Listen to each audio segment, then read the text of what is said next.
Monsieur était mis dans l'écolo, na kati ya Congo, ciel. Tout le monde a dragon rouge à Télémeli biso. Dragon rouge a zaki na 7 mito. Tant aux autres à 7 mito, papa na biso akola qui c'est biso 7 mito na kolobanine. Union européenne, dine to benga ki dragon rouge. Tout le monde a moto ya liboso, zaki Rome, moto ya mibale Belgique.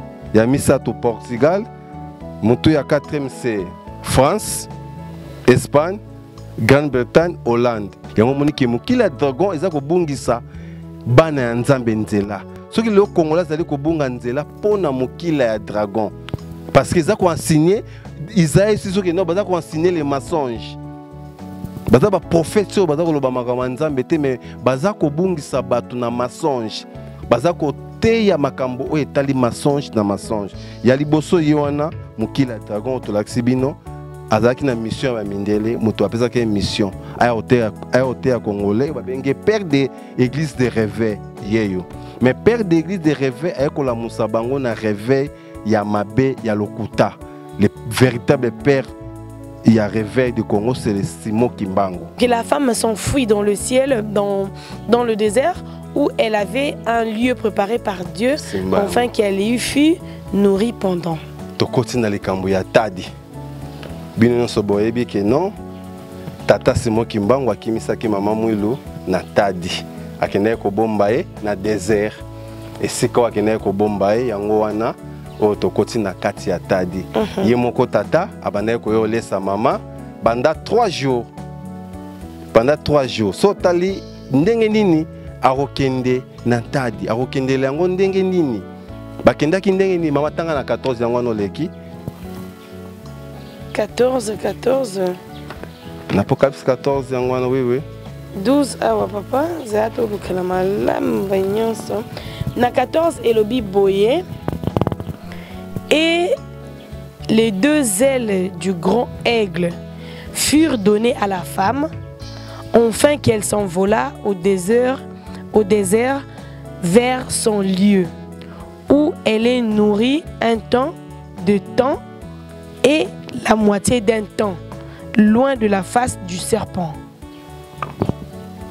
Tata akimisi mwasi nae na bana nae na désert akeko bomba na libanga ya ntadi akeko bomba esika oyo mutu moko te na mokilo akoya komona ye akeko bomba na se ya libanga et puis ye moko tata atiki bango na désert bakendaki ndenge nini na mapapu papa denge na bitoli mwaka.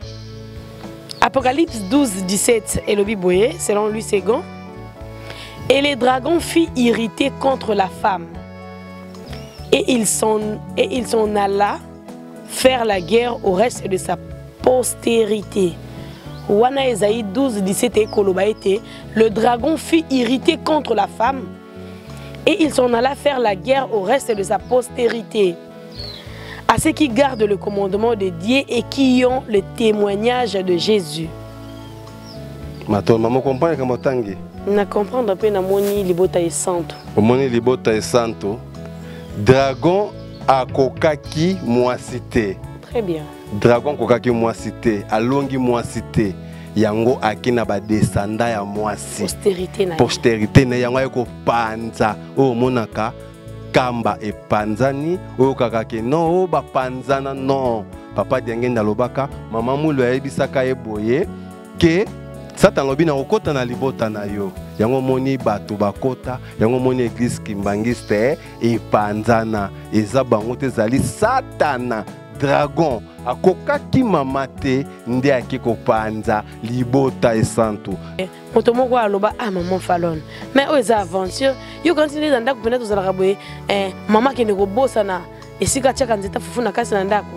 C'est-à-dire ndenge to zali mo ndenge libota e santo zaki moboko wana nakati na bonde baki kofana na batata surtout que tata denge ndakontima o atongi lingomba oyo azanga kotalisa na libota e santo nyonso ke nani nzambe nakati na bino mais yebani na yango papa ngai te nazongi su kotanga papa voilà et le bible était les dragons furent irrités contre la femme et ils s'en alla faire la guerre au reste de sa postérité à ceux qui gardent le commandement de Dieu et qui ont le témoignage le témoignage de Jésus.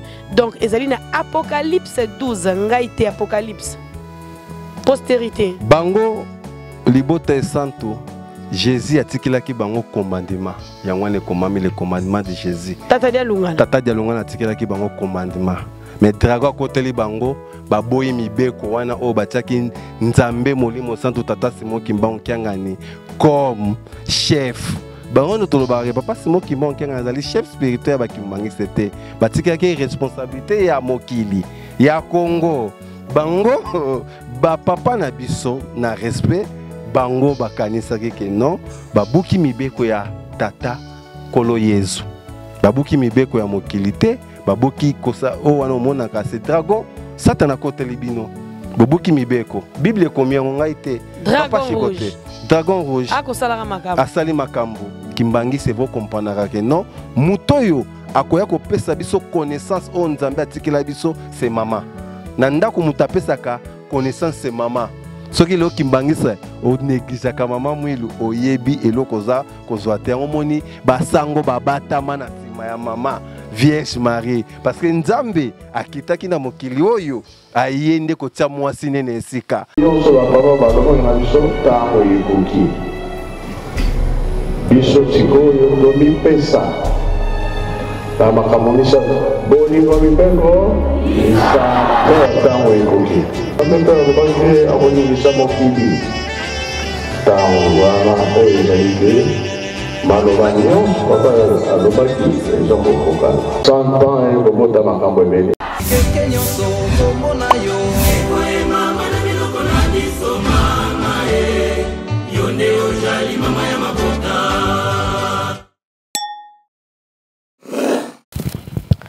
Azali ebandeli yepende suka nkolo wa bankolo mokonzi wa bakonzi tata Simon Kimbangu kiangani nzambe oyo tokolobelaka butu moi awa na kati ya menga makimbango television moko ya banzela oyo ekopanzaka sango na kati ya mokili mobimba batata ba mama bilenge bino ba ebomesani kolanda biso bozwami na mokili mobimba boyamba bambote na biso na kombo misato ya bule pe na kimia eluselemi ya sika oyo epanze na mokili mobimba pona bana ya bilembo bana ya bilaka bana oyo banzimeli Koto sape kolanda tata Simon Kimbangu kiangani aveuglement. Ya bino maman Falon ntima na kati ya émission tolobela maman mwilu ya mokolo mwalelo na rubrique na yango pole e wapi epai toyaka kosolola biso na bino pe komemela bino matali kombo mosusu te kombo oyo kopesaka lobiko na momeso na biso tokozalaka biso moko te tokokendeke pene pene ya baitata chabilembo bana ya bilaka bana ya lokumu bana oyo banzimi kokota na kasi elanga tata mokonzi ya bule pona kopesa maboko na likambo yeye ya mokolo mwalelo file ekendaki na ngambo ya moko ya bino obo mesana na ye na kati ya menga makimbango television papa Vita Chico oyo azali ko séjourner awa na mboka ya Kinshasa capitale de la République démocratique du Congo et pas yoa pitoke kopesa mbote mbuta ya bino eleki mbote mama Falon mbote na balandi nyonso ya menga wa Kimbangu topesi bino mbote oboza partout na 4 coins ya mokili ngai papa Chico nazongeli bino lisusu matondo mingi mbuta tokosenga na bino ba ebomesana kolanda biso e nangonga ye to chamwa pose moke pona ya kosala geste ya bolingo pona ya ko kabola sango oyo na baike bazwami epai na epai pamba te ngonga yango ekoki boyebi bososoli pourquoi pas kobakisa un plus na oyo biso toyebi kasi na likambo oyo ekobikisa nzoto na molimo papa Chico to zwaki bino na ba volume mibale oyo utikoleka ya liboso ya mibale pamba te tozali awa omboka Kinshasa kapi bozali et ba séjour pe kozali ko na suka ya mwana tolobaki pona likambo ya tata mokonzi ya bule solo tokolembete tango bozali zali opportunité pona biso lokola tozali na mesure ya kokoma esika bino bozali te tango boko yela ka biso tolukaka tolobelaka makambo oyo ezingi biso na ba volume eleki tolobelaki mingi ya motuya oyo sepesaki ba yi internet au travers ba commentaire topesi bino merci bino nyonso bozwaki temps ya kosala arrêt sur image ya kotia j'aime ya kotia commentaire na sango oyo tata mokonzi ya bule a bossa na bino te ba reproche ba remarque na bino to yambiango à cœur pe à bras ouverts to kobongisa au fil des temps papa Chico lelo yo to yei lisusu ndenge tolobi na sina likambo makambo tata Simon Kimbangu pamba te tant oyo tozali nzambe na biso alobi ete ye azali kokende na ye na vitesse ya 100 en l'air yo ozali na ngambo nini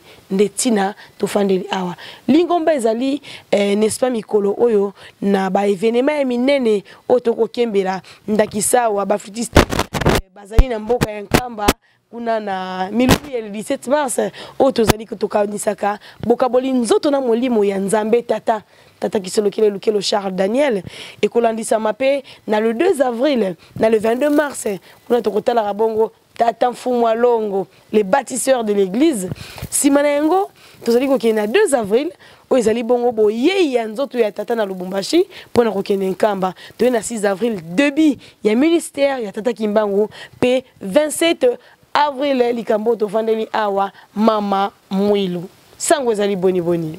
Merci Maman Falone, sango malamu, tosepeli mingi, na ndenge otangeli biso ba fête ezali koya. Très bien. Ya liboso na tozana esengo munene ya tata Kisolokele. Parce que lelo oyo tozalaki ba moko oyo tata tindaki biso toya kolamusa dossier papa Kisolokele. Très bien. Parce que papa Kisolokele azali guide pe maître ya indépendant héros national ya Congo. Yende mutazaraki mokambi na bango nyonso. Yende mutazaraki lokola mutu oya gidaki bango papa Kisolokele. Mais lelo omona kombo na ye etanga makate kombo na ye pe lobama te na makambo etalaki indépendance. Nzokande yende mutazaraki nyonso pona Congo oyo.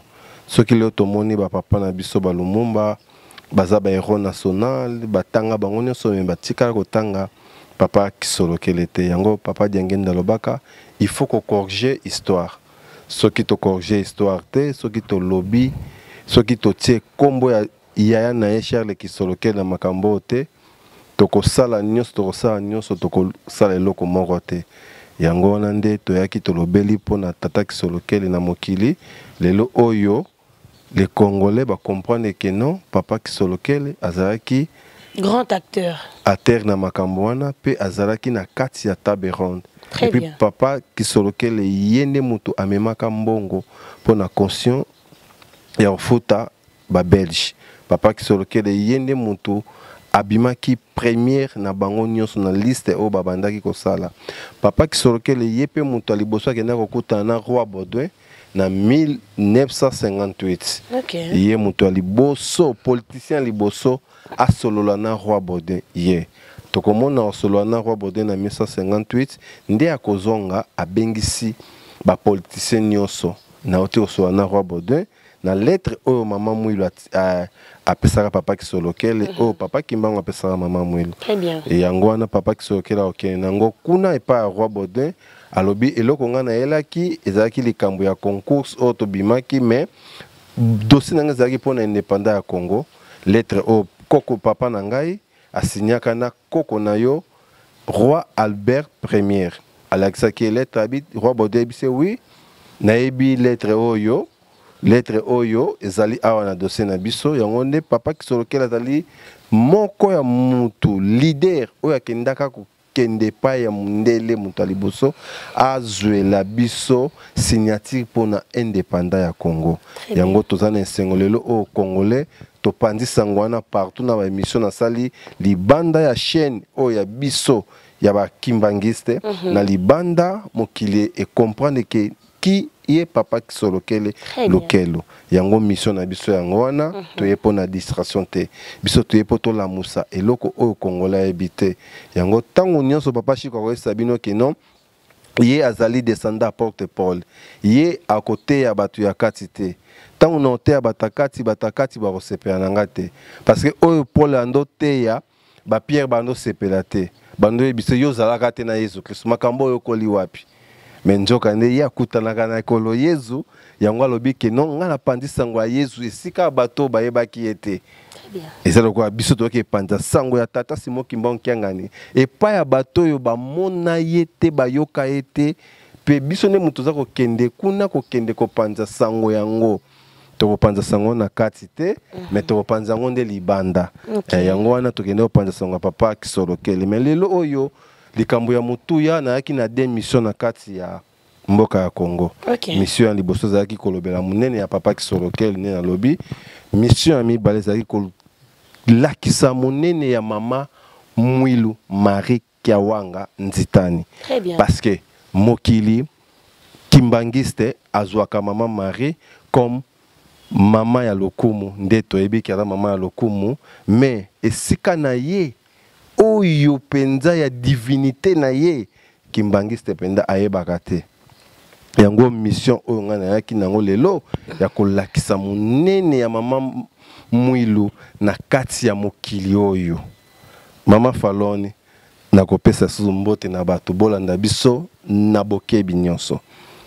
Batu boyamba biso bolanda biso na bokebi pourquoi makambo ekobima awa ezali makambo ya minene ezali ba révélation cachée oyo batami kaka na kati ya Bible oyo lobeli mama Mwilu mais biso toyebaka te mais lelo tokolakisa munene ya mama Mwilu pourquoi ayaki makambo nini oyo asali na mokili pourquoi mama Mwilu nde mutu fallait bapona ye na boye ya tata Dialungana. Merci mama Falon onenga loba yango wana.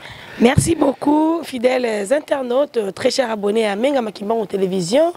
Ndenge toloba ki toko kende lentement mais sûrement mais mingi lelo papa chiko ndengo lobi était tous à l'attentif.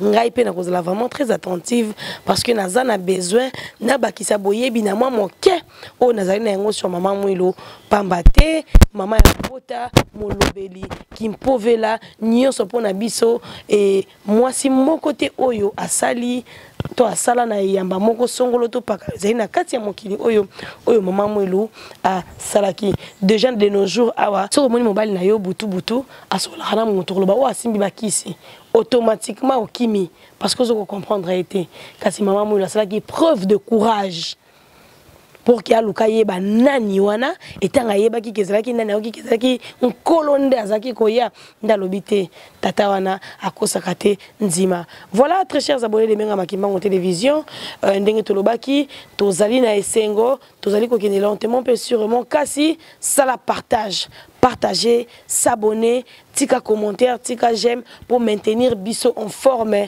nakatia n'est-ce pas télévision en ligne parce que j'aime nabino ba commentaire nabino et puis ça réserve la vitamine il y a survie nabiso nakatia réseaux sociaux papa Chiko tozoyo kabino.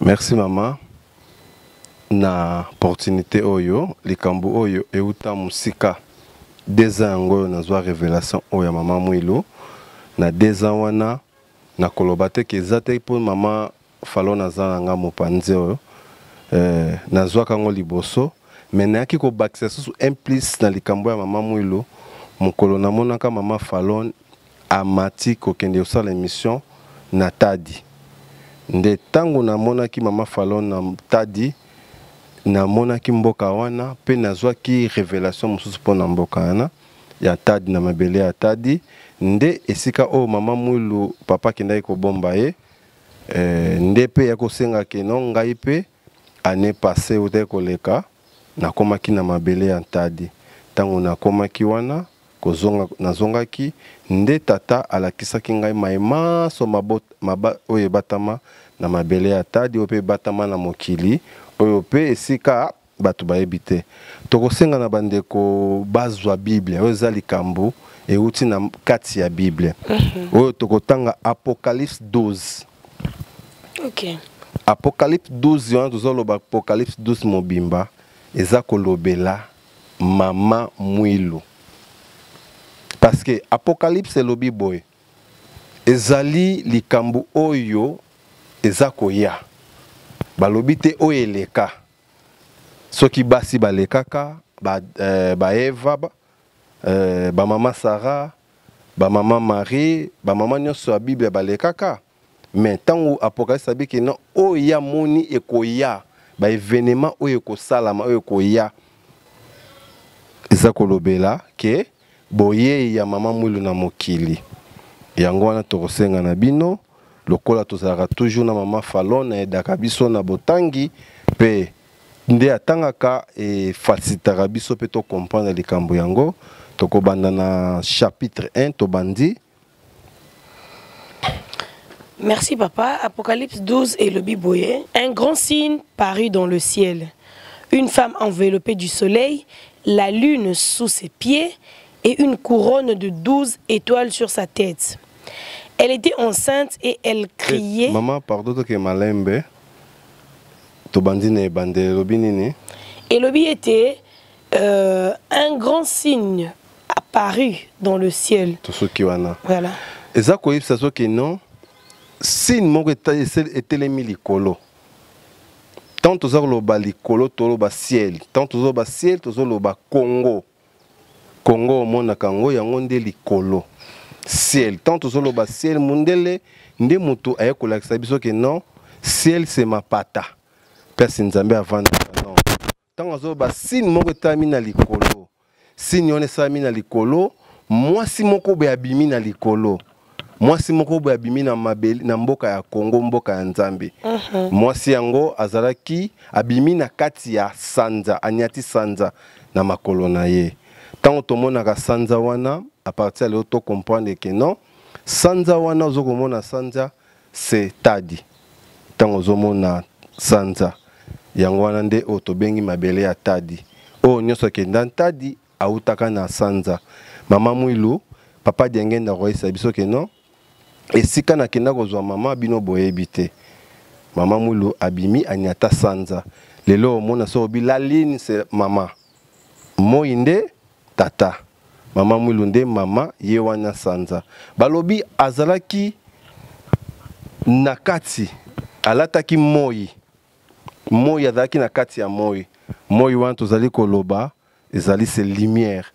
Alataki nzambe. Moi wana alati tata. Moi. Balobi na azalaki na couronne ya 12 étoiles. 12 étoiles hein, toza komona 12 tribus où ezalaki perdu ya bana Israël o yaka awa 12 perdu 12 tribus wana. Mama mulu azali kola mama alataki couronne ya bikolo nyonso ya mboka nyonso. To continuer balobi que non. Elle était enceinte. Ouais. Et elle criait, étant en travail et dans les douleurs de l'enfantement. Ouais. Avant de toyer banano, moi si on la kisini maman, tangeso oyelandi, awate, après photo, ouais.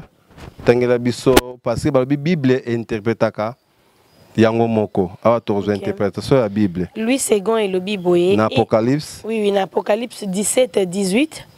Louis II et le Biboye.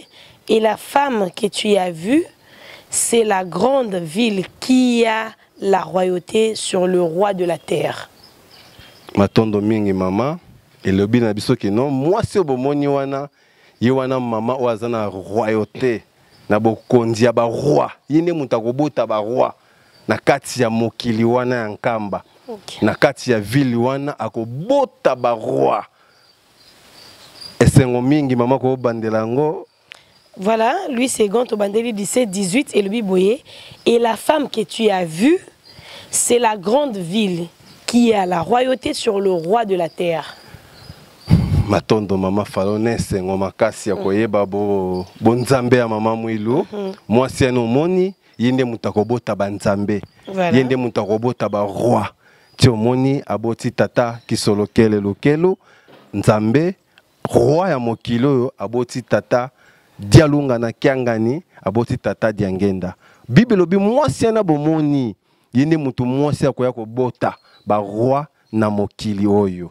Et ko beso na chapitre 3 na Apocalypse bi que non azalaki na zemi. Poto yeba que non ville zemi o mama mula azalaki nango yango ande ville otoka ka ville sainte. OK. Ndenge catholique esi biso que non moi si c'est l'église non, moi si c'est ville. Ville o monaka yankamba yende mama mulu.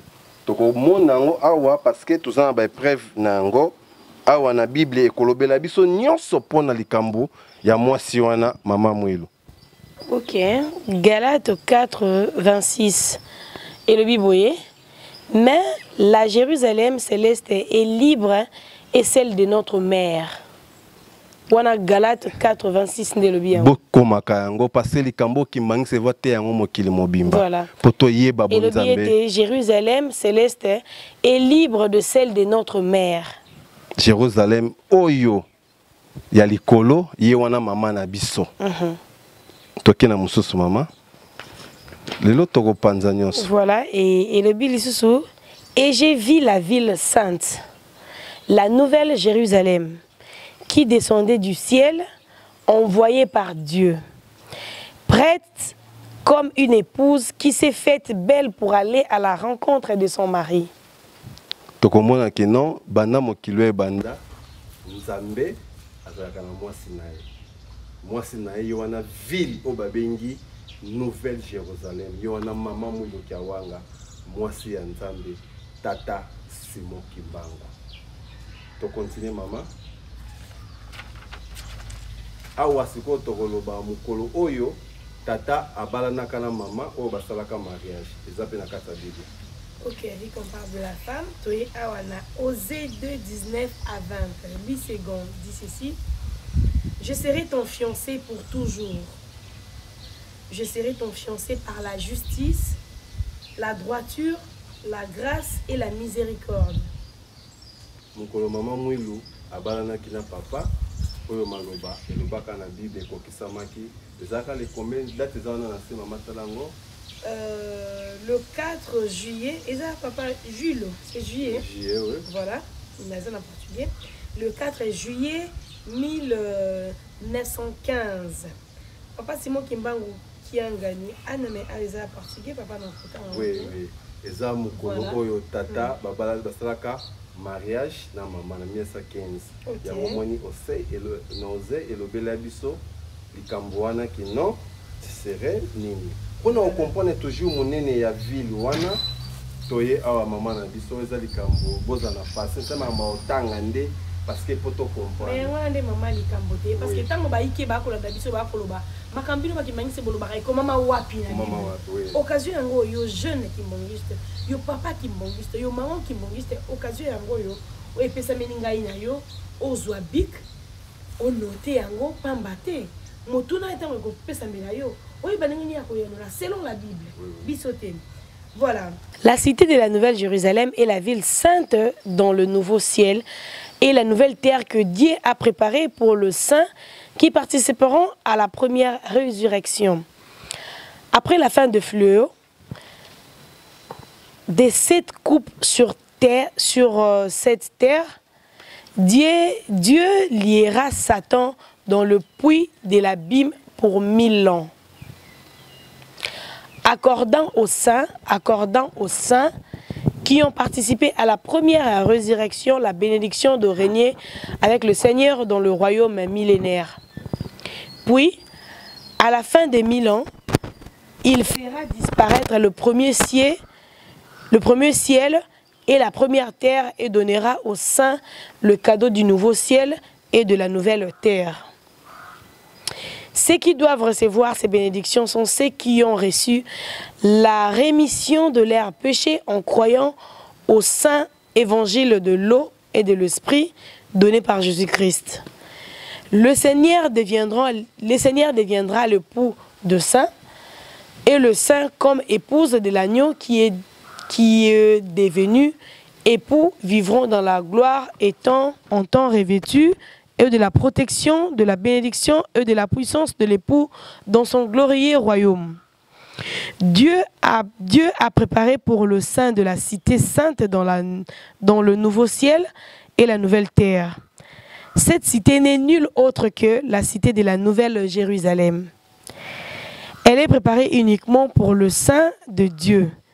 Et tout cela fut entièrement planifié pour le saint en Jésus-Christ, avant même que le Seigneur a créé l'univers. Ceux qui, par l'incroyable puissance du royaume du Seigneur Dieu, vivront dans le royaume millénaire de Christ sont qualifiés pour déménager dans le nouveau ciel et terre où la ville sainte se trouve. À partir de ces moments, les saints vivront avec le Seigneur pour toujours dans le temple de Dieu. Puisque Dieu est avec eux, il n'y aura plus ni mort, ni chagrin, ni pleurs, ni souffrance, car par le premier ciel, la première terre, auront passé et Dieu fera toutes choses nouvelles. Merci maman Fallon, merci na patience oza nango lakisa pena ke non ozaka journaliste ya solo mama. Merci. Makambo nyonso na mama lobi eza bisote wana euti epai ya bango moko bato bakoma Bible. Baza ko expliquer ndenge Nouvelle Jérusalem ekozala. Voilà. Makambo ekosalama ezo accepter que non la Nouvelle Jérusalem c'est maman Mwilu. Ye wana ville ya sika oyo Nzambe azongiselaki biso ye. Nde tokomona na Apocalypse 2 chapitre 12 verset 2 lobi ke non azalaki na sainte azalaki na posa pasi ya kobota. Monyo soyebi ke mama Mwilu tango baki ko envaye kamba azalaki na zemi Na mokumba voilà. na mokumba azalaki na pasi ya kobota tango ba événement elekaki wana tokomi toleki yango toye na chapitre 3 elobeli biso nini toujours na Apocalypse 12 Apocalypse 12 chapitre 3. Un autre signe parut encore dans le ciel. Un autre signe parut encore dans le ciel, et voici c'était un grand dragon rouge, ayant 7 têtes et 10 cornes, et sur ses têtes 7 diadèmes. Pisangango bandeko nanga o nde likambo ya mutuya oyo tokomona sini musu etemi na likolo na kati ya Congo ciel tokomona dragon rouge atelemeli biso. Dragon rouge azalaki na 7 mitu. Tant tozozwa 7 mitu papa na biso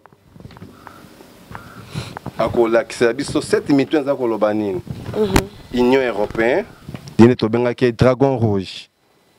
Tozomona mutu ya liboso ezalaki Rome, mutu ya mibale Belgique, ya misato Portugal, mutu ya 4e c'est France, Espagne, Grande-Bretagne, Hollande. Bango wana oyo baki kotelemela mwasi. Yango babengi bango dragon rouge. Oyo batelemela ki mwasi na po abota mwana te. Abota ville wana oyo babengi kamba te. Yango omona ba mindele bakoya kotia ba église na bango bango nde dragon rouge. Oyo batelemela ki boye ya mama Mwilu po ville ya kamba et existait. Yango omona balobi ke non na dragon rouge moko azalaki na couronne. Wala te couronne zaki Rome. O bazali lokola bango nde ba mitu ya dragon wana. Mitu ya dragon elobi nini? Tant tozoloba dragon rouge toloba c'est le pouvoir papal. Église catholique. Nde mutu etelemelaki boye ya mama Mwilu po ville ebota te. Yango moni ke non babengaki bango dragon rouge au Apocalypse c'est que non atana 7 mitu Yohana Italie, Belgique, Portugal, Espagne, France, Grande-Bretagne pe Hollande. Bango ndi basalaki Union européenne oyo baki otelemela mama Mwilu. So tali carte ya Europe omoni za dragon. Forme ya dragon batnyo so baebi o aebi aomona ke dragon tant balobi signe ya misato temi na likolo dragon rouge atelemeli po mwasi abota mwana te yango moni ke no dragon rouge pouvoir papal e ko tia ba église ebele po na kombrier boye ya mama Mwilu na kati ya mokili oyo parce que Nzambe azongisela biso mwasi po nini okomona mindele balongola mwasi na likambo o etaki ya bonzambe bango babombi mwasi wana comme Maman Marie la Vierge Noire o bango babombi soko otali mondele soko otali église catholique asambelaka nzambe ya mobali te asambelaka nzambe ya mwasi o babengaki la Vierge Noire yo wana bango basambelaka so kene église catholique omona baza ba prier toujours ya Maman Marie. Bango bayebi ke no mama nde mutu akoya apesaka connaissance. Yango mona mundele alongola mama na makambo wana akosela mama makambo ebele o mwasi boye mwasa bomi mokili. Yango mona tata Nzambe aye kozongisela biso ba africain mwasi o tobengi mama Mwilu. Yango bango ba comprendre ke non mwasi na ningi kobota ville ya sika. Yango mona mundele atelemelaki yango mo ke non dragon rouge atelemeli mwasi. Merci maman, tout ça va continuer. 4 melobi nini? Lelo ezali ya yo papa. Ngai nazaka ka motangi. Et puis na kotanga na esengo parce que na ko découvrir ya mingi.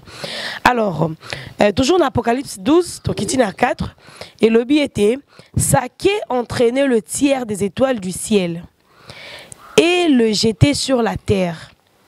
Le dragon s'éteint devant la femme qui allait enfanter, afin de dévorer son enfant lorsqu'elle l'aurait enfanté. Merci maman, pesanga yango. Lelo kimbangiste nyonso azana esengo, azako découvrir makambo oyo ya biso. Yo tanga no Bible comprendre ali kambango te. Tango balobi Saké, mokili ya dragon.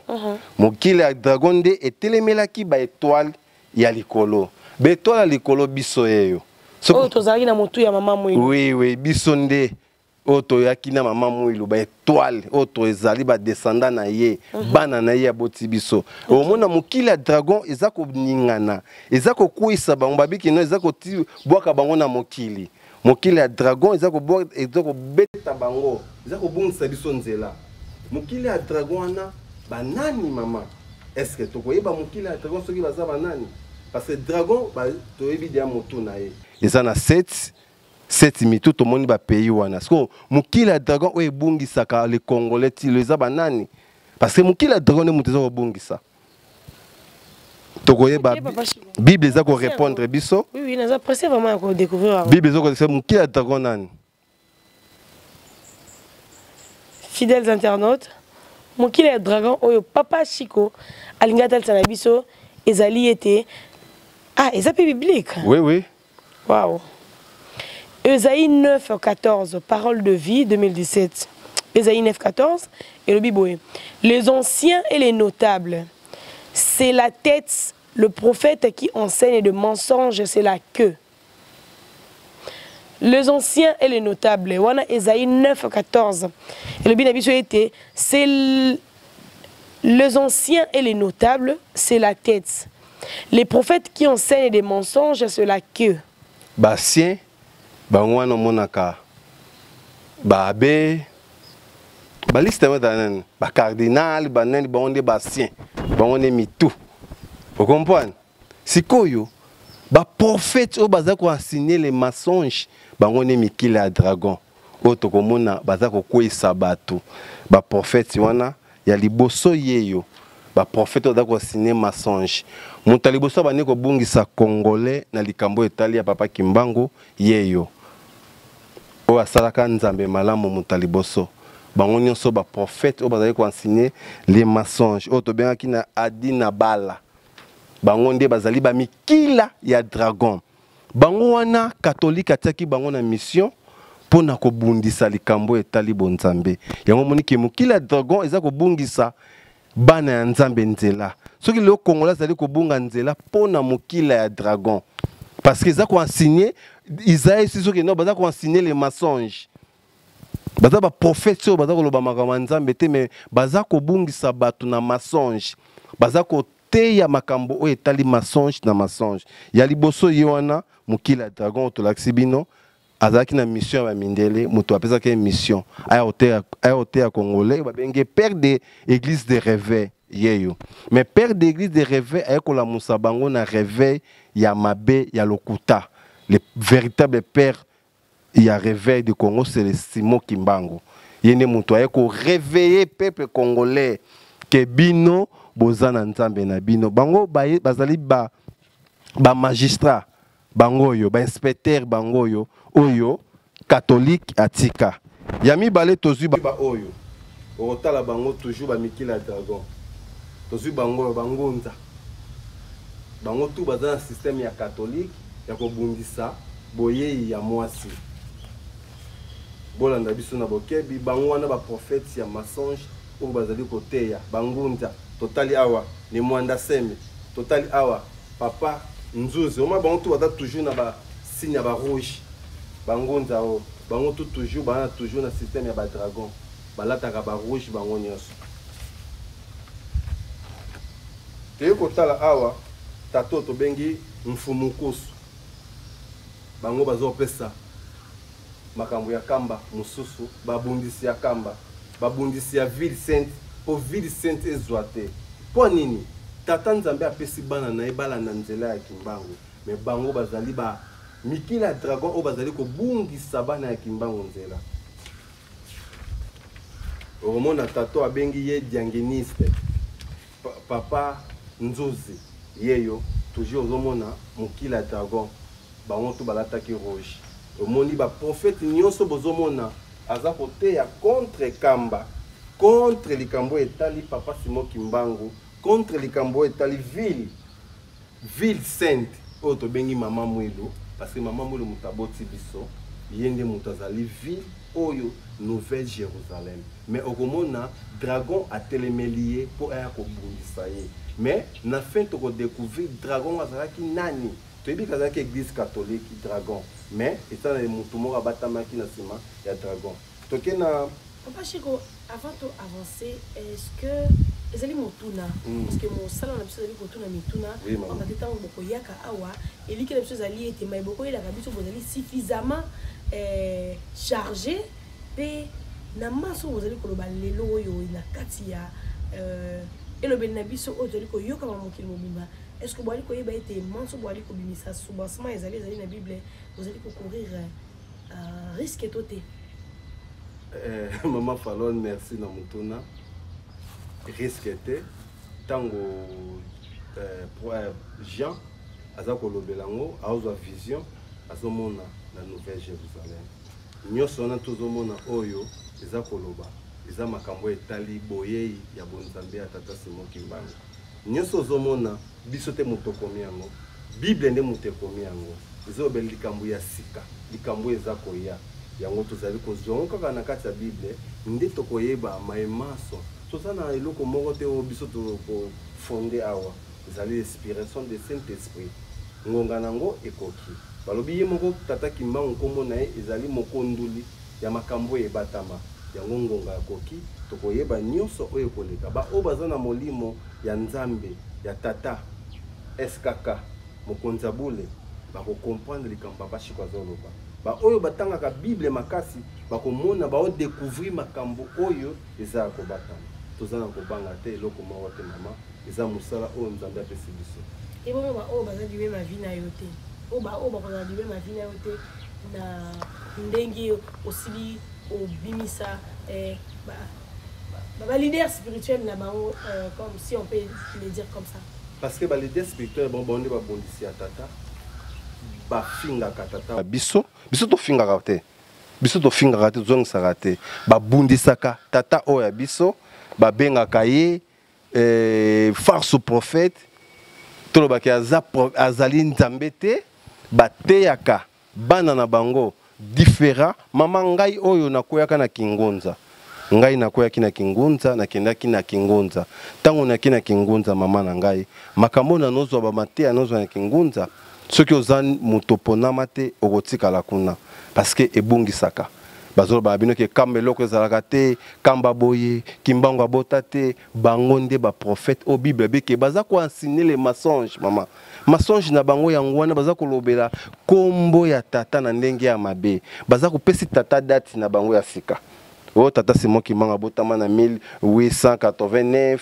les combien bapesi les 9 mars ya lingomba na lingomba apesi likambo na ye apesi likambo na ye béguise de réveil sotele le béguise de réveil oni bateyaka bakimbangiste bazoba balobaka Kimbangu nzambe bakimbangiste boye mais ndoka ndi tata Kimbangu aka pona Congo mobimba mais omona ba pasteur ya l'église ba leader spirituel bateyaka toujours pour kamba mabe ya kamba yango wana ke bible ezo seso ke non bango nyonso wana bazali ba mikila ya dragon bazali bana ya église catholique bango nyonso bazali bana ya église catholique parce que elingomba o elingaki teke boye ya nzambe ya c'est l'église catholique c'est le dragon rouge. Merci Papa Chico, on avance. Toye na 5 et le bien nini? OK, toujours dans Apocalypse 12. Oui, Apocalypse 12. Voilà, dans Apocalypse 12, toujours dans 5 et le bien était elle enfanta un fils qui doit paître toutes les nations avec une verge de fer et son enfant fit enlever vers Dieu et vers son trône. wana boye ya mibale ya papa Dialunga na Kiangani kolo Yezu ya mibale tango mama mwila kobota ville wana boti roi. Vous comprenez? Okay. Boye ya papa Dialungana parce que tolobaka papa Dialungana kolo Yezu boye na boye il faut toyeba ke non moi sinde muta kobota roi oyo akovanda na kiti ya bokonzi ye wana tata Dialungana Kiangani awa siko tokomona ke guerre et bandit mama tangela biso na 7 eza pièce na pièce maman Pièce contre pièce. Tu comprends, papa Chico? Bon tenir guerre, tu as articulation, bah mozo, bah awa portugais, chandé, zoko bima mingi mingi. Donc, il y a beaucoup de choses quand ça le coule le bien ma bête, mais ça n'a que le bangon en portugais, pas bimi, ça on tombe sous un lingala, tout na li français et qu'on ça moins contradictoire. Voilà. Awa verset 7 et le biboye et il lui guerre dans le ciel. Michel et ses anges combattirent contre le dragon. Et quoi qui maman? Et tes papas chikona sil sakaka. Oh là là. Et quoi qui nanu? À l'avance. Awa tokoti na Etumba. Etumba. Il y a ville sainte. Je baki quoi vaille ville sainte parce que moi na asi abotamaki. Michel naba ange nae et dragon pe naba ange nae. Tu comprends, tu as un système, na système, na incarnaomètre, tu as un non, ezali kambo yo ya maseki. Incarnaomètre, papa Chico. Na spiritual, na ndenge ya molimo, tu as non, ezali etumba oyo ya kana likolo. Etumba oyo kaka etumba ya likolo yango wana okomona. Tango etumba ngo Michel, tango ba Michel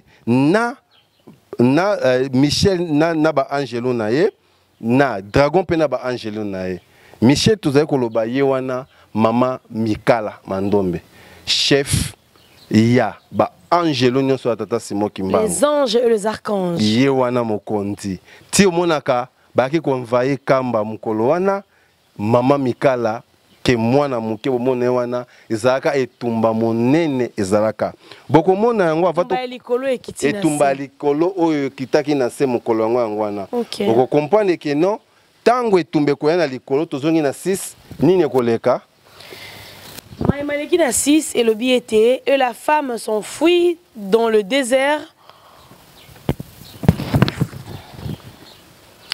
Et la femme s'enfuit dans le désert où elle avait un lieu préparé par Dieu, afin qu'elle y fût nourrie pendant combien? Pendant 3 jours. Soukanoana maman. Donc voilà. Ok, papa Chico.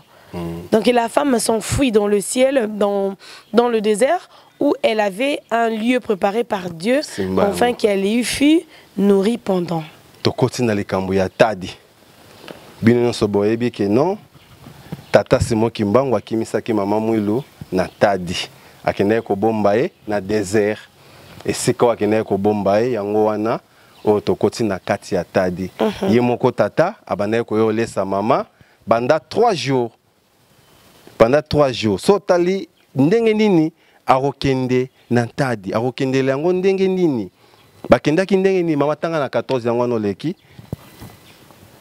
14 na Apocalypse 14 yango wana oui 12 awa papa zato lukala malamu banyonso na 14 elobi boye et les 2 ailes du grand aigle furent données à la femme afin qu'elle s'envola au désert vers son lieu, où elle est nourrie un temps de temps et la moitié d'un temps, loin de la face du serpent. Tata akimisi mwasi na ye, na bana na ye, na désert, ake ko bomba ye na libanga ya ntadi. Ake ko bomba ye esika oyo mutu moko te na mokilo akoya komona ye. Ake ko bomba ye na se ya libanga. Et puis ye moko tata atiki bango na désert. Bakendaki ndenge nini na mapapu papa denge na bitoli mwaka.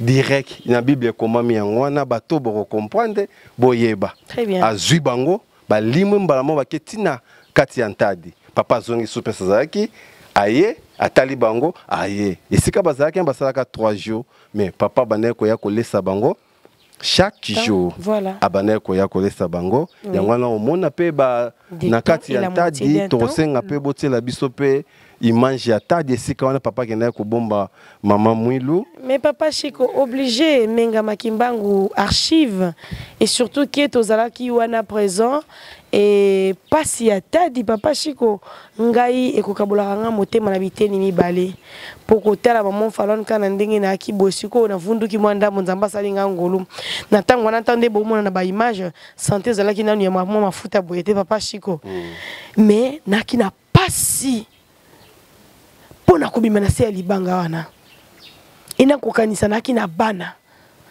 bako ganga na kati parce que pour ça na bango zaki ba telema ba tambola kasi mobeko eza kuna na kati il faut ko nguluma ko ramper soit na libumuto na ba genou kasi mama mulo aki na kabaka ta zemi na mokumba ezele ki e boni moni na se ya libanga wana moto normal okoko kate. Merci maman Falon. Lokumuna yo mama. Papa OK bomba maman na kati ya tadi pourquoi besoin mundele zaki tata Simon Kimbango te. Mundele zaki na besoin ya mama Mwilu. Na bana wana mibale. Yango tomonaki papa akosala je. Akozwa bimisi papa kisolokele. Atie liboso ya makambo nyonso. Po mundele misu ne komera pa kisolokele.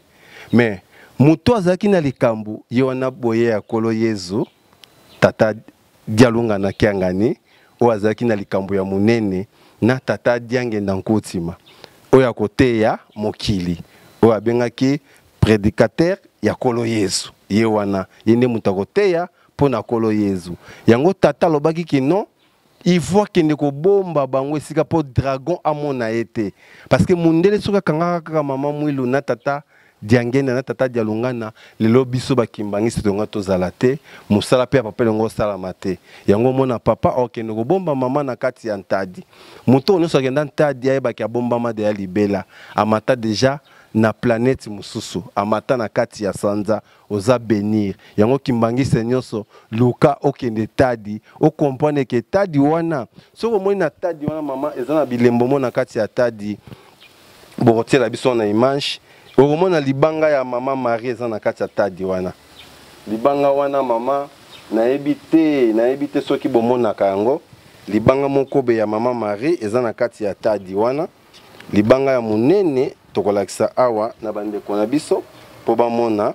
Omoni forme ya mama Marie ya oyo. O forme ya mama Marie.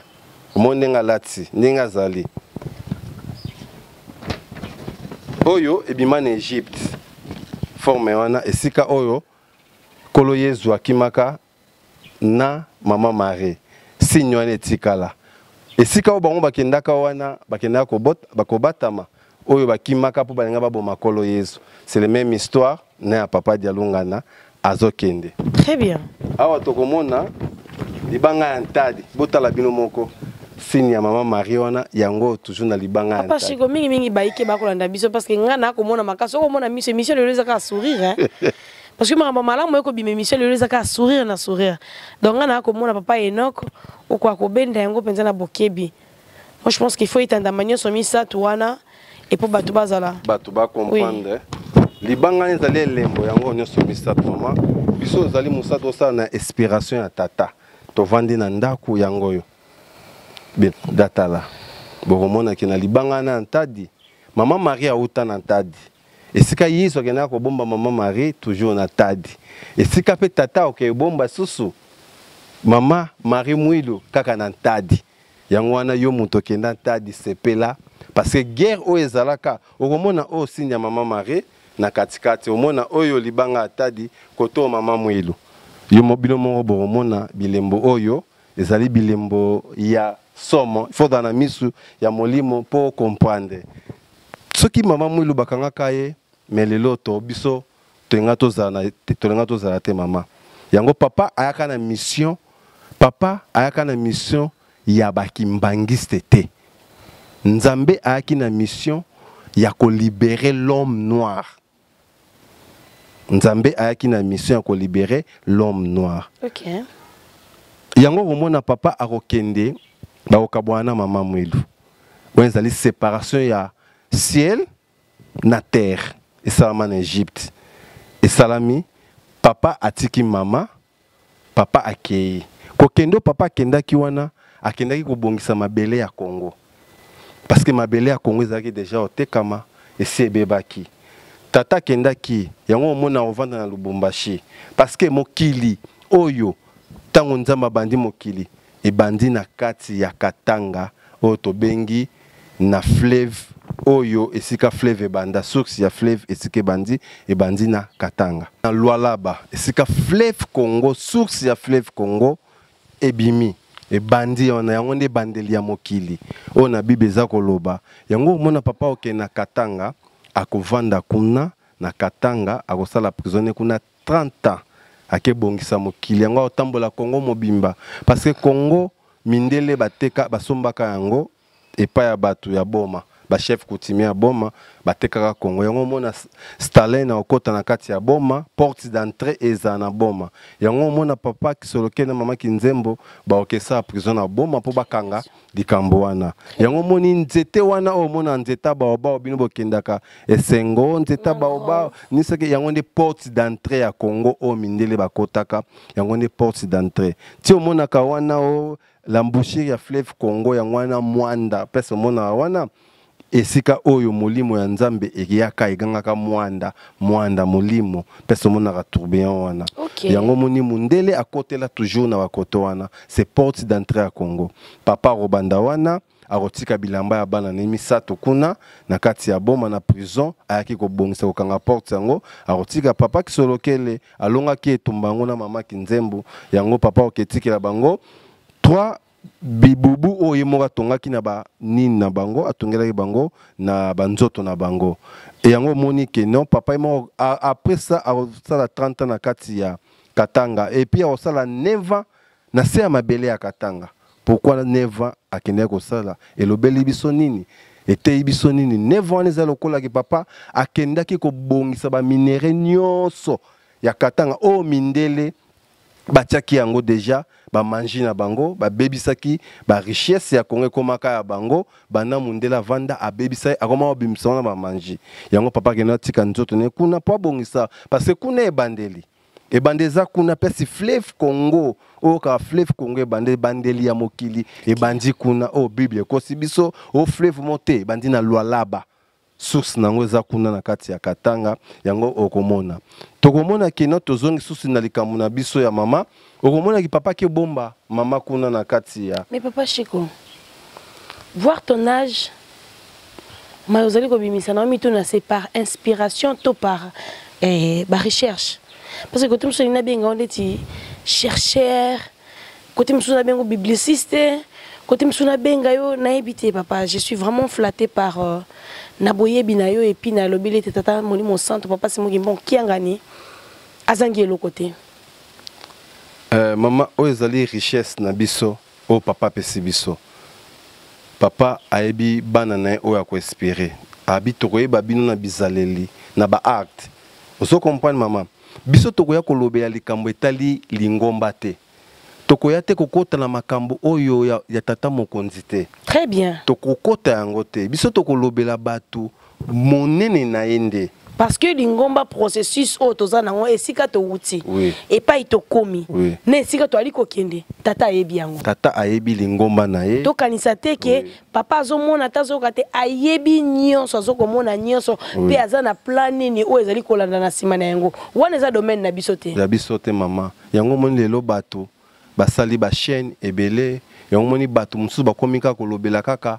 tata bakomi kolobela mabe batu batelemi bakomi kotinda bati bataide pesi balobela makambo ya Nzambe baza koyeba te ke non mystère ya Nzambe yango wana na même na likolo Nzambe akosala mobulu pona ye moko abongisa parce que soki mobulu ezalaki te na lingomba na biso toyenga toyeba monene ya Nzambe te na ngonga o ndo monaka bato bayebi Nzambe te batikaka musala ya Nzambe oyo abengami te akotika oyo ayaki kaka na sentiment moni anga baotungisa na tiki mais oyo aza mobengami akozala ntina suka tia komona likambo tata akosala tovandi na nzambe mais toza kokompagne nzambe te nzambe ayaki mpona Congo tata Simon Kimbangu kianga naza na tante kaka mpona kokorjaka makambo eza na kati ya lingomba tosalaka erreur te yango wana yoyo obengami mwana elaka to soki po miyebi te kozali na elembo ya tata nzambe to pe ya satana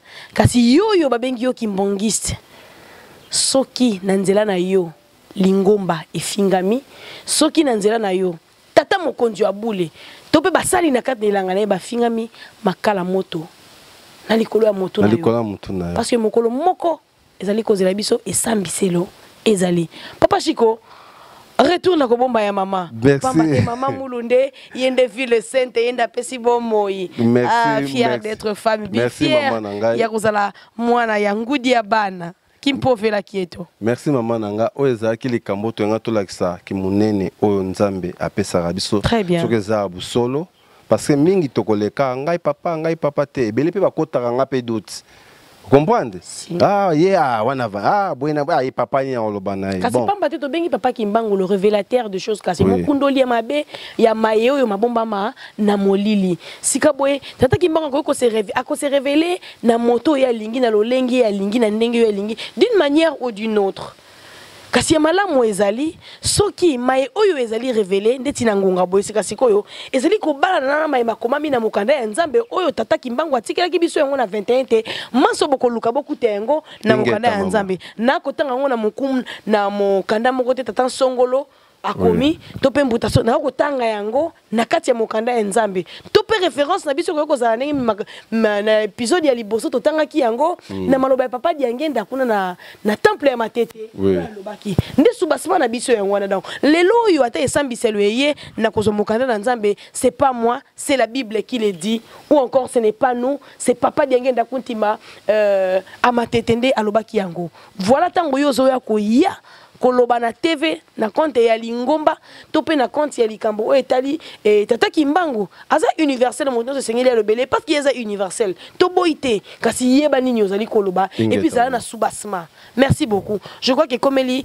bino baybo ko sala mosala moko na biso to yeba nini to ko sala papa Chiko mato ezali ko kabino pa mbate public déjà basi balobi mama fala no lobi mingi kasi likamba boy faut pilipili na mungu ezala kaka po ekota malamu sala kitoko yango wana parce que soki tozu inspiration antadi oyo na lobango c'est maman Fallon tapesi inspiration oyo ezali kamu ya 10 ans to yebana kina noter non to yebana te Natalio Natadi nde na ki ozo inspiration ya Tadi oyo tata bani kola sanga likambo moko yango to yoke na Tadi na groupe ya bato na kati ya groupe ezali kuna mutfana pese makambo aketea na ke pese makambo ya Tadi mais tango na lobi ne likambo ya Tadi mama mwilo abenzinga litoi na molimo nyoso bapesa kate papa Chiko oui sentiment ka tozala nango moni moto te moni Tadi wana omoni bweso kebwe naza ko mama mwilo kanga munoko bungisanga makambo yango ndeko yango pe azabe ndeko na biso ya papa pesanga nake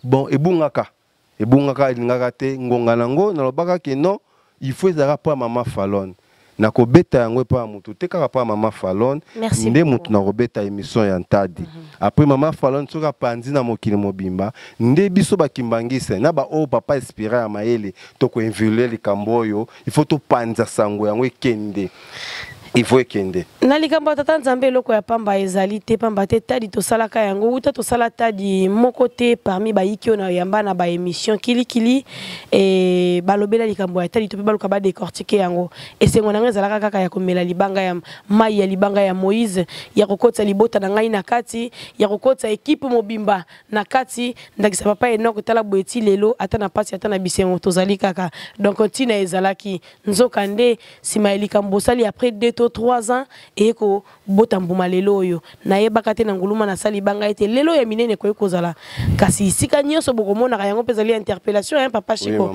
et sika nyoso bokomona ka menga makimbango ke yeto kendaki na zamba to kendaki boye besanga na zamba na opeso mbongo po lelo ko makaka balia kite to kolia kate likambo tata lelo komona munda kati Balé Moutaki Nesika Boye, ouais Bintinate, Nzoka Fouina, après 2 ans, tu as décortiqué les Camboyango, Maton Domingue Nabino, et puis émission Ana, Nasengi Nabino, Bozongi Salisu ba image Wana, je pense que même Makimango Toko Zongi Salisu lien Wana Likolo, pour beaucoup à côté la Yango, et pour bénéficier, Pambate Mimi, cause de la Camboyabi, Zali à Molimo, au Talipa Inspiration, et Ndenge, lesquels qui paye, Papa Chico, tout avancé. Merci, Tolobi, qui papa, qui pona. Kimbangiste Kakate a qui pour la libération ya Congo pe l'homme noir. Okay. Maman Moulonde ayaki pour na likambo etali Kimbangiste. Très bien. Maman Moulonde mutu mwasi oyo akoya kobota mokili ya sika. Très bien. Mokili ya sika oto bengi ba Kimbangiste. Peuple Didier. Oto bengi ville sainte. Toza ba descendant ya Maman Mouilou. Congolais nyonso oyo ayebi nzela ya nkamba te na moma oyo Congolais nde mutu va koma mwana ya Mama Mwilu ne biso to koma to comprendre mama aboti biso ye wana omoni na mokilo mama babombela biso secret biso na royaume Congo c'est mama mutasimbaki pouvoir c'est ba kinzinga basimbaka pouvoir mutasimbaka bâton ya nzambe ezalaka mama mutasimbaka ngona kati ya royaume Congo basinde yango omona nzete na biso na kati ya mbanza Congo yalanku mwasi na mobali basangani tata Simon Kimbangu na Mama Mwilu baza nzoto moko eloko moko yango omona mundela lingai Mama Mwilu bota mate poani okotala mundele ye nzambe wasambelaka mwasi soit ba pape bango akoti kilongo na bango il faut qu'il n'est pas vierge Marie okotala pape awa singara toujours et pas mwasi mwasi ne mutu apesaka connaissance mutu apesi mayele na kati ya banzambe na biso c'est mwasi mwasi ne mutu apesi mayele kati abokoli banzambe et puis mwasi wana solo tomoni lo Kimbangisa lobi oh nzambe ya mwasi azalaka te bon na ebite wana ba Kimbangista nzambe azali papa na ko créer mutu aza mama na kobota mutu tso moni lo Mama Mwilu aboti banzambe mwasi nzambe azanani Nzambe Mama Nzambe o baba sambelaka Mama Marie catholique nda bomba likambo wana yango omona tata Simon Kimbangu tango aye eloko nini na osana événement tango bakangie tango bamemiye akozala nini akolata liputa ke nazongise bino mokili bomama ezongi na Afrique parce que mundele mutu alongola biso bomama abomba yango atilisa yango omona na Egypte sika makambe banda mama pour moi si mobile a connaissance maman tanga lokoyo et ko aider pe batou to comprendre pourquoi Mama Mwilu appelle papa maboko. Voilà, très rapidement, dans l'Égypte ancienne, les femmes étaient considérées comme plus grandes et plus saintes que les hommes. Ils étaient considérés comme la source de la vie. Ouais, elles étaient considérées comme la source de la vie et du savoir. Quand un homme acquiert assez de connaissances, de spiritualité et de pouvoir, il portait une perruque aux cheveux longs pour symboliser son exploit. À la hauteur du statut d'une femme, ensemble, ils formeraient un lien fort avec la femme qui apporte force et protection. L'édiction derrière chaque homme qui reçut se cache une femme forte. Voilà. L'édiction derrière chaque homme qui réussit, se cache une femme forte. Est toujours vrai aujourd'hui. Merci maman. Tant que Mama Mwilu abeti ngonga. Parce que Mama Mwilu okomona kazaki mukolo ya tata Kimbangu. Comprendre? Mama Mwilu azaki mukolo ya tata ya 7 ans. Na bonzoto boy na molimo tata ne nyonso Mama Mwilu akowuta na noko ya papa Simon Kimbangu. Vous comprenez? Pourquoi? Noko wana ezaka ye moko nzambe tata. Sikoyo tangu akozwa tata ezaki no lakse ki no bomukolo aote pa noko il faut azwae.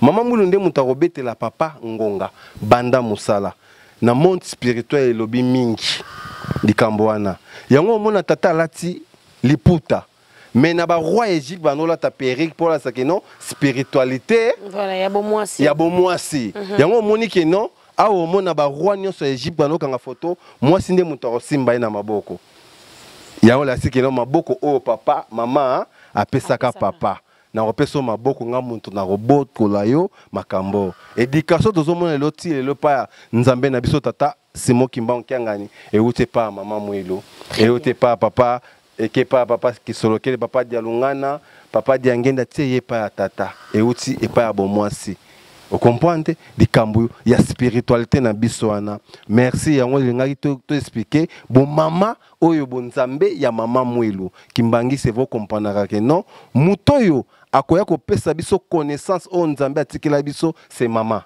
na ndako mutapesaka connaissance c'est mama soki lo Kimbangisa o neglisaka mama Mwilu oyebi eloko za kozwa te ngomoni basango babatama na sima ya mama Vierge Marie parce que nzambe akitaki na mokili oyo ayende kotia mwasi nene esika soko lingi nzambe alinga yo linga mwasi na yo babengi ville sainte nouvelle Jérusalem liende mwasi molongani ya nzambe yango moni ke non bapesi biso pelekete na pakondongo pelekete et la sabiso que non niveau ya 5 au mona tata niveau ya 2 mama bango mi balelo au mona croix na kati bango wana bamvoila misato oyo mona connaissance oyo ko pesa mela biso lelo ona mokili eko uta na mama na papa ne ba créaka mokili oyo yango mundele alingaki te ke non mokili o mwasi azonga yango moni be église non sono monaki dragon rouge yaki awa satan ne mutaki ko bonisa biso mama to continuer na 7 otanga kinini.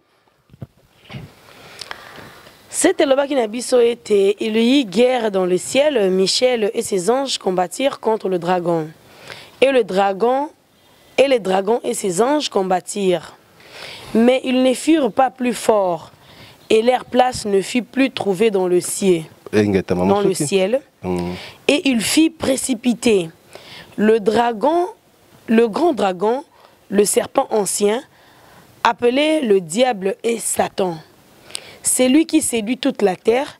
Il fut précipité sur la terre et ses anges furent précipités avec lui. Vous comprenez, le dragon c'est nani? Est-ce que vous comprenez que le dragon c'est nani? Le dragon c'est Satan. Yende mutu ayaki pona kobundisa mama tokomona nana ngo Isaïe isason tango guerre yaki nana telemeaki awa Daniel 12 na lui second et le biboy en ces temps là s'élèvera Michael mama Michael rotel manatan Daniel azobeta solo le grand chef les défenseurs des enfants de ton peuple et ce sera une époque de détresse tel qu'il n'y en a point eu semblable depuis que la nation existe, jusqu'à cette époque. En ces temps-là, c'est de ton peuple qui seront trouvés inscrits dans les livres seront sauvés. Merci. Merci maman Nanga Falon, merci Nanyo Soyo, otangeli biso maman. En tout cas, merci. Okomona projet à Satan nini? Ésaïe 14, 13 à 14, lui second et le Biboué, tu disais en ton cœur, je monterai au ciel, j'élèverai mon trône au-dessus des étoiles de Dieu, je m'assiérai sur la montagne de l'Assemblée, à l'extrémité du septentrion, je monterai sur les sommets des nues, je serai semblable au très haut. Projet à certains que non avant na katia Yerusalem. Projet na ye alobaka que non ngai na komata likolo. Akokana na tata nzambe. Akokana. Ndenge mona ka temple kuna likolo na kati ya nkamba église catholique ba na besoin achape temple na mupanzi. Vous comprenez bituma ndenge bima. Tio mona ka bakangi batu ba memi bango te nzambe nde mutu ablongolaki satana na likolo po mwasi azwa esika. Po ville sainte ezwa esika.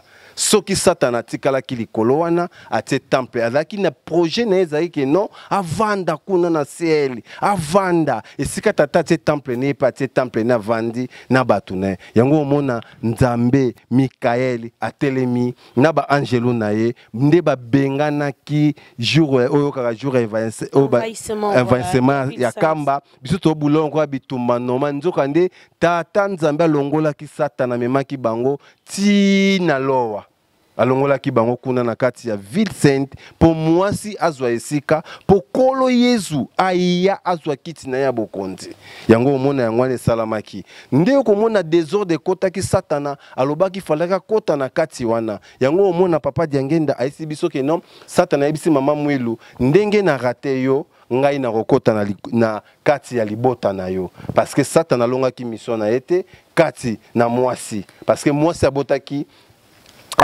ville mwasi abotaki roi oyo akopesa bokonzi satana sepelaki te nzambe akendaki koboma mwasi na ntadi mpo babosa na mwasi aketika mwasi na ntadi mpo mwasi ntango abimi omoniki satana dragon akokaki komona mwasi te amoni papa Diangenda te amoni mutu te akangi papa Kisolokele na mama Kinzembo yakanisi lokola mwasi yango yeyo mutu abokolaki tata njo ezalaki je ya tata mama Kinzembo akomema bango na boma papa Kisolokele okende po mama po oka ville sainte ekoma libre la femme azala libre abotela biso mokili ya sika bonzambe ya sika nde biso za ba congolais boye toza ndenge moko te biso bakimbangisa nde toza boye toza ndenge moko te na congolais toza ndenge mote parce que biso zali peuple oyo nzambe aponi oyo apesi mibeko na ye oyo akotambusa mokili mobimba congolais akotambusa na mibeko ya kimbangise non kimbangisa akotambusa na mibeko ya congolais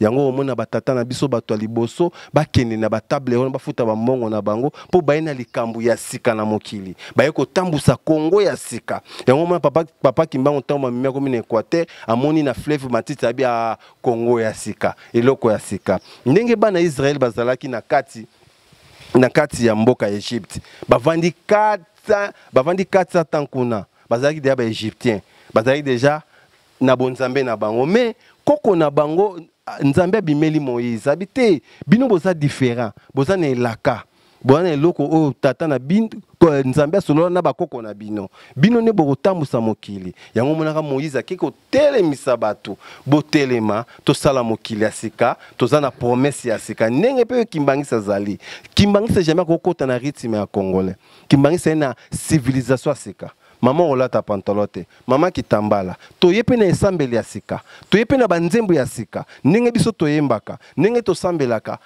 Congolais za bongo te. Parce que Congolais ne va kota na source ya kimbangisa pour Congo et tambola. Voilà, l'émergence du Congo. Oui, ce qui Congo est koti na makambo ya kimbangisa te tokolonga te. Kimbangisa ne voit tamusa mais l'autre monde que kimbangisa akomo kota makambo ya Congo. Nezaleli ya ba Congolais.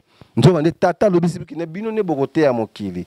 Totei mokili, totei Angola, totei Congo Brazza, totei na Europe, c'est papa Diangenda tei. Siko ezotika la kino ba biso totelemi oyo. Mutu voit des exemples. Papa Chiko za mwana Simon Kimbangu kianganya tolanda exemple na. Nzambe na salaka tolanda. Lelo to monike batu bakomi ko telemi akomba Kimbangu parce que ngonga na ye ekoki.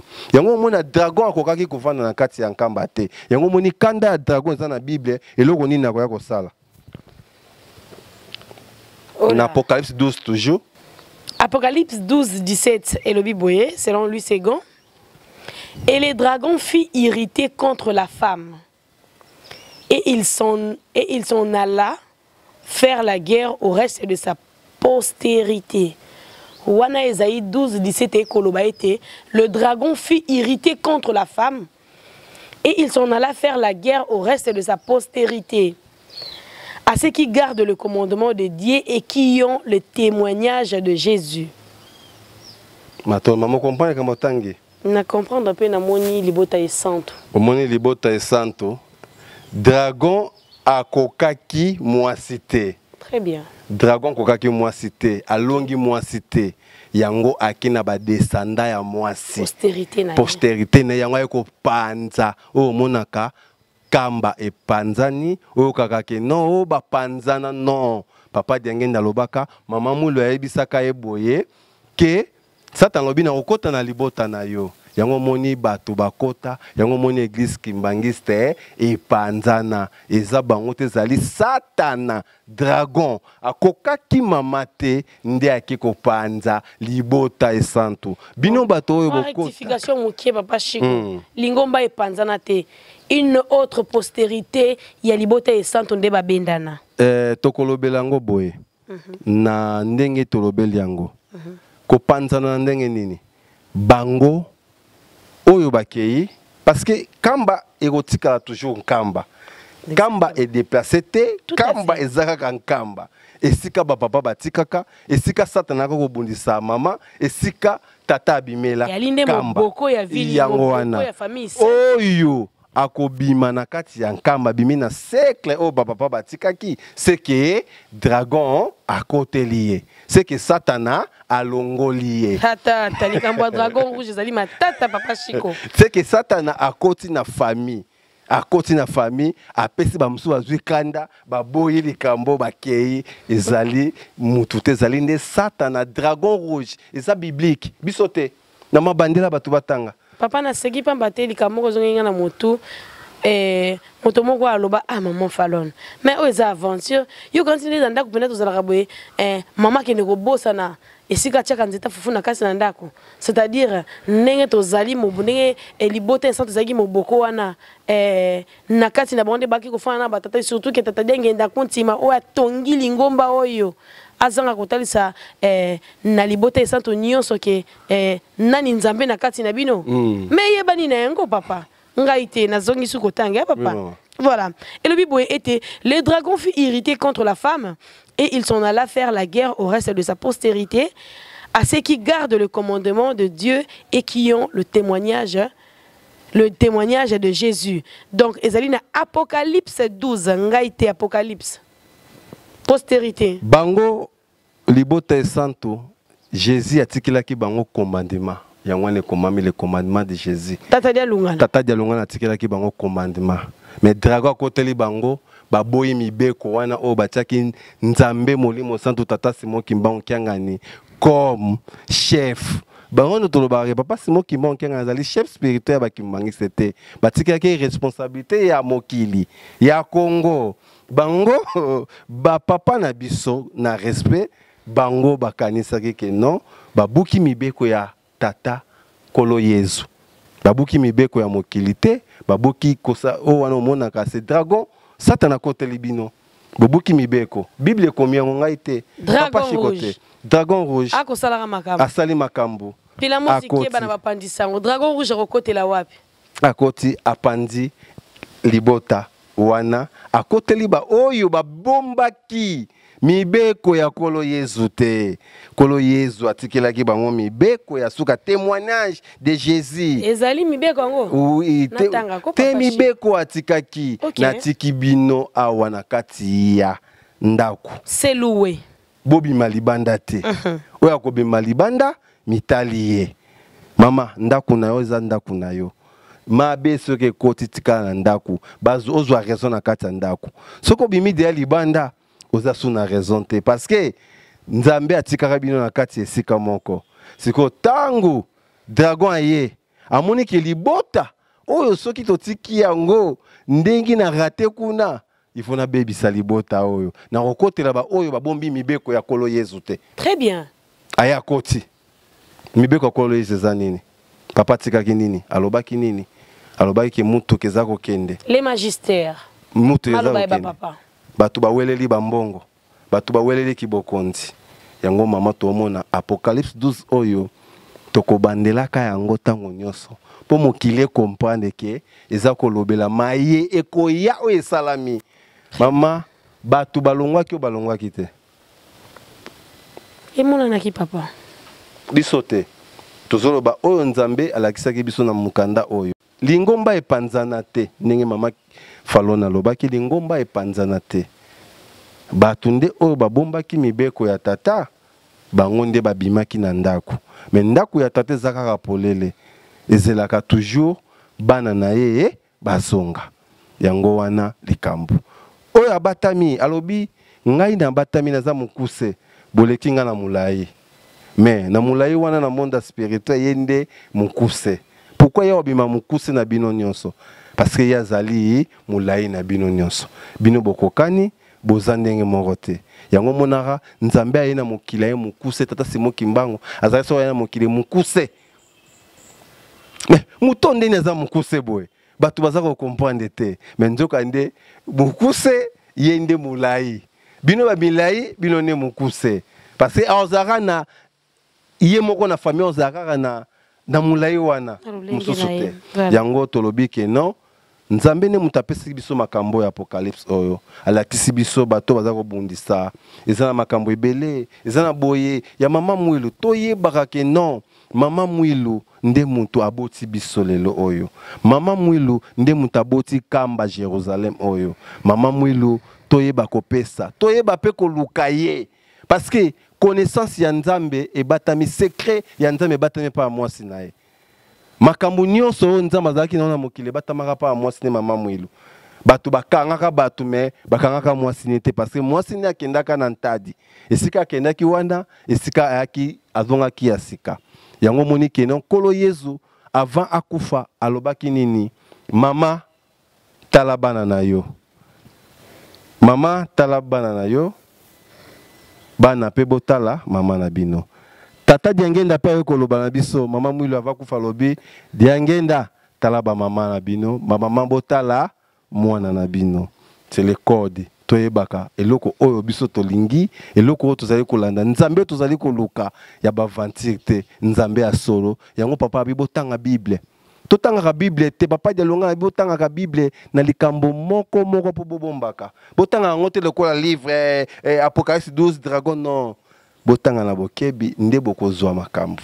Merci. Lelo pona lelo tosuki makambo za ebele mama Falon. Oyo tozali na otobimisa zaki likambo ya dragon. Toyeba dragon rouge azalaka nani? Toyeba pe femme wana Apocalypse azalaka nani? Oh boyeba des femmes wana Apocalypse c'est la ville sainte, la nouvelle Jérusalem. Kamba. Merci beaucoup Papa Chico, grand merci. Yako bomba maye motuya ya makati ya mokolo mwalelo oyo bimiseli biso awa ebele na kati ya lingomba bazali na bango peut-être bango tende ba semeur de trouble ndenge mokili ya iko kanisa bango tende ba ko chabulu yeke bazali kaka victime ya bas œuvres ya dragon rouge oyo asi al trouva déjà plan d'action nini ya kosala kasi lokole lekel na nzela na bango babina bango victime ya dragon rouge nzokande bango te Kimbongiste, Sosola Likambo. Et encore merci Papa Chico. Nintokoloba, tout a été dit. Commentaire, coutu aming, ezali kaka bobele kozongisa. Merci. Na attention soutenue au bopesi nabiso. Na mokolo mwa lelo pour na volume 3, on a dans esengo et c'est pas les bino parce que ngai naza suffisamment nourri.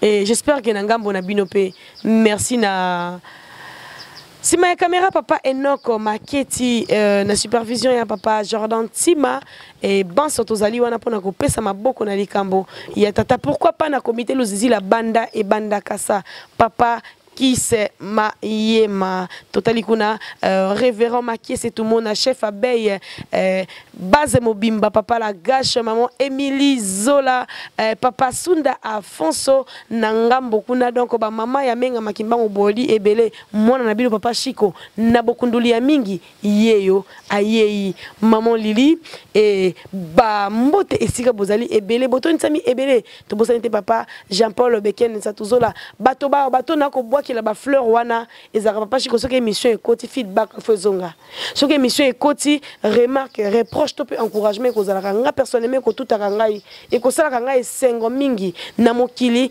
libanga ya ka moyennant quelque chose kasi biso ni kambata ki mangu libanga ezali moyennant correction libanga ezali moyennant remarque oyo kosalaka ke to performer mosala na biso to bongisa esika mabe ezalaki to loba malamu esika mabe ebimaki et puis to bongisa mai o ebimi ndenge to kolobaka tango nyonso ebetisa soki ebetisi libako bolimbisa biso kasi ebakisa kondima likolo ya oyo tozali na yango pamba te papa azali na besoin ya ngai na yo tozanga te na nkembo oyo abongiseli biso oyo banjelu bakolula papa Chico na tiki bino clôturer émission lelo pour na ngai na soki wana matondo mingi.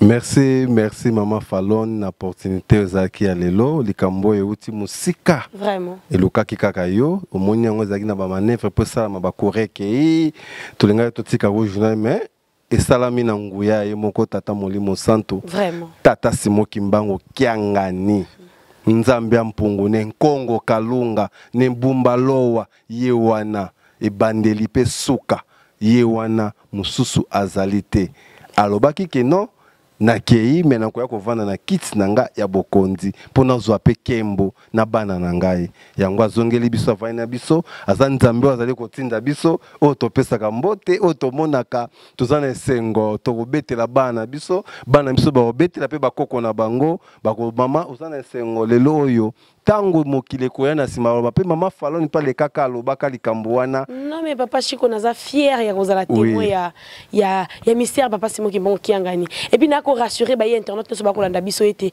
to bitungisa te to recevoir ba appel maman Falone kita papa Kimbangu yoka bali ba botola yango ko toyoka ki mais attendez bandeko nani yango apesa ki kitio na pa botola yango mais tata dengenda kutimba zolo ba yango kitio yo po vanda yango mais ne serait-ce na maloba na les magistères to se référer nango Kimbongi c'est à la cas l'essentiel ko kene na ba na moboko ya bato ba koluka ba bungisa konzima na yo te landa nkamba mon colonel lelo boyezali mercredi mardi landa rencontrer ba jeune landa yo kama loba ba papa pourquoi vous allez kolekisa tana on a koyoka le racontard de gens c'est vrai tam susu moko mi bale a cause na raison mais est-ce que vous allez poser papa Kimbangu.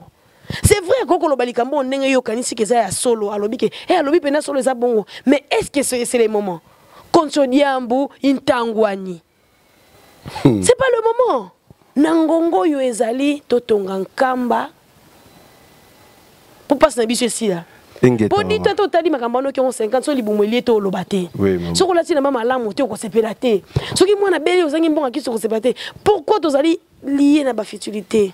Réveillons-nous, réveillons-nous, réveillons-nous. Papa Kimbangu, le patron du trône, Mokondia, 4e génération, Oyo, Olikolona, Césali, Yaye, le reste, on s'en fout. Pour papa, nous mourrons. Pour papa, nous avons la vie éternelle. Papa Chiko, papa Enoch, maman Falone, nous sommes des mêmes avis que moto ya kwa komisanga na mboka ya laka ko katali kambo ezali tata Simon Kimbongo Kiangani. Ndenge tolobaki, abonnez-vous, abonnez-vous, abonnez-vous tokute na bango mikolo ezali koya botika la malamu. Merci topesi bino mbote boye bapeke papa aboya ki tolataka rouge pona le kambo ya dragon rouge. Mbote na bino nyonso.